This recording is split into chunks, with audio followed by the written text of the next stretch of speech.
bubunutin ko tong bearing, crankshaft bearing. May mga nabibili na bearing puller para sa crankshaft.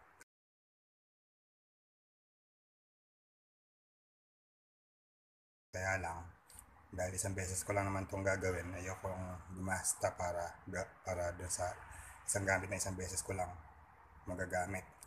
Ngayon, ang ginagawa sa mga shop dito, mga local shop, meron silang wedge. Pupukpukin nila dito. Pupukpukin nila hanggang sa bumuka. Pag bumuka, sa kanila isasalang sa press, kakalangan dito. Palagay ko hindi tama yon. Una, wala naman akong wedge. Sa palagay ko hindi yun ang tamang gawin. Baka parang hindi lang professional. Isa pa, dahil gabi na dito ay hindi naman ako pwede magingay. So ito plano ko. Ito yung ginamit ko na crank splitter. Ang plano ko, ipapasok ko yan dito sa gitnang tornilyo. Tapos meron akong dalawang mumurahin na bolt. Bubutasan ko silang dalawa dito. Ipapasok ko na ganyan.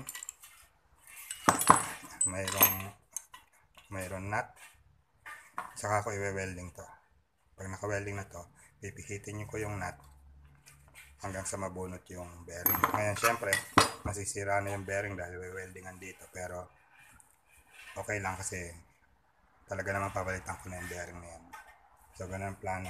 Ano kong gagawin, bubutasan ko to para dun sa distansya ng diameter ng bearing.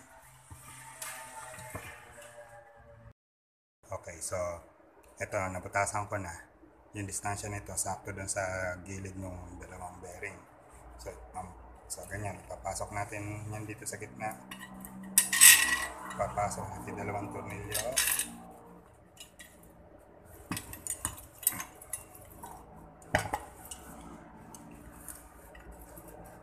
Yan. Saka ko i-welding dito.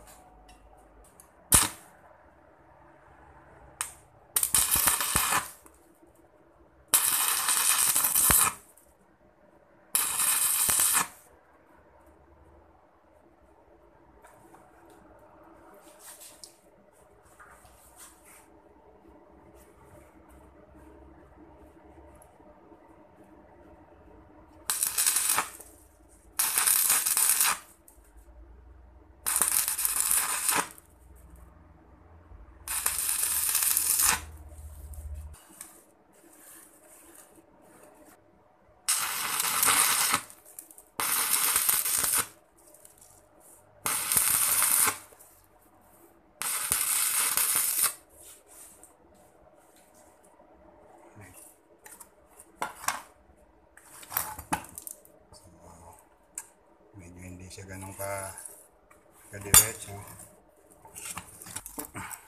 So, ganyan. Ganyan nangyari. Okay. So, susunod pang gagawin,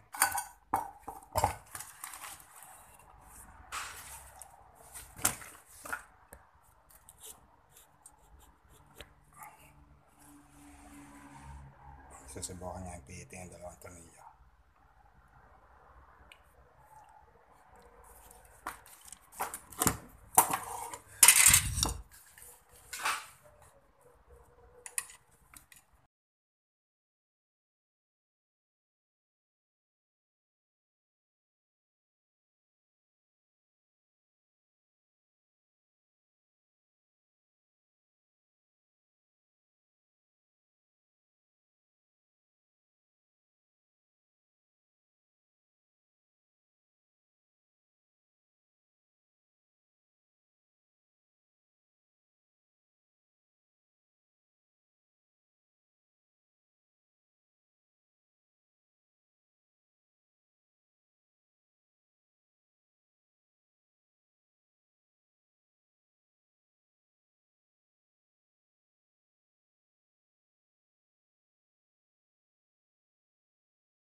na dito. Natutulog na yung mga kapitbahay.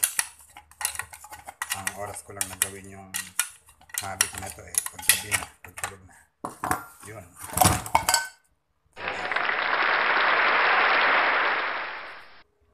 Okay, so natanggalan natin yung side bearing sa magneto side niya.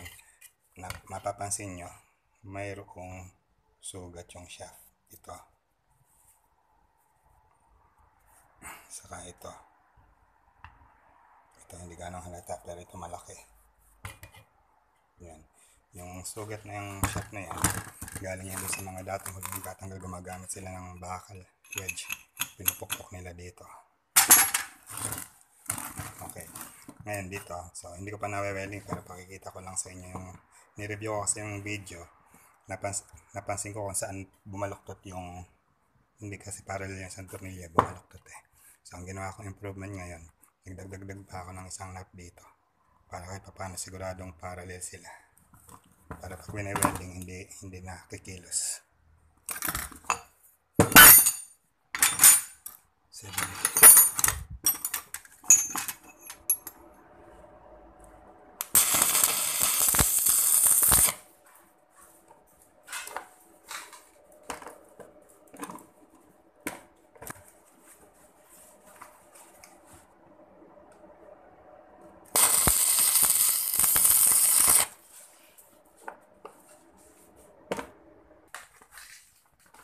So hanggat mainit, susubukan ko siyang bunutin ngayon.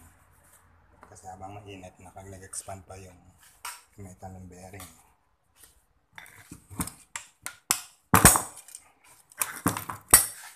Okay. Gaya ng dati. Yan, natin WD-40.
Hindi ako sigurado. Palagay ko magkaibang diameter nitong shaft na to tsaka dito Pagdating dito, ang luwag na.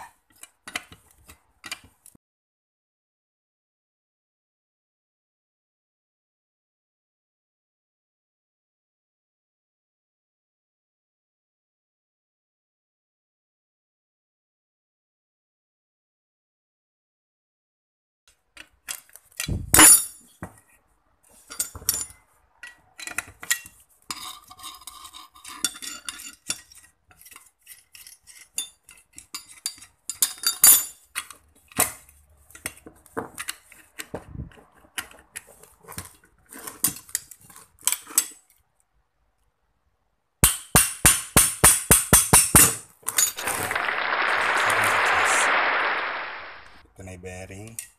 Winelding natin yung bolts dito. Simple lang. One time use lang. So kung nagtataka kayo kung paano ko pinutol yung bolt na walang ingay,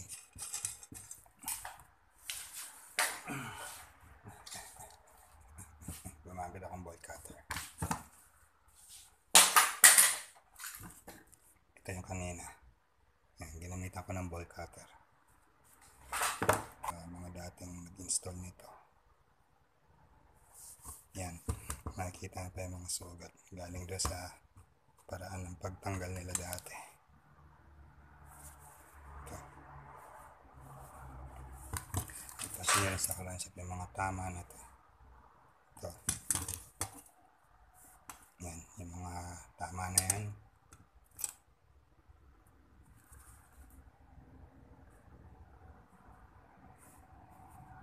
Yari yan ang binabanas na i-crankshaft. Okay, so successful.